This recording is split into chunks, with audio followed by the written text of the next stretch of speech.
Hi, in front of me is ASUS Zenfone 8 and today I would like to show you how you can customize keyboard theme on this ASUS. Firstly, open Settings and scroll down. Now choose System, Languages and Input, on-screen keyboard and your currently used keyboard, in my case Gboard. Over here, go into Theme and click at this plus sign under My Themes. Over here you need to click on the photo that you want to apply, pinch it to scale and drag it to move.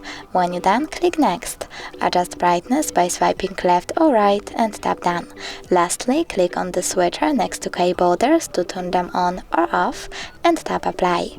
Now when I go back, I can see that theme of my keyboard was customized successfully. Thanks so much for watching. If you enjoyed this video, smash that like button, comment and don't forget to subscribe.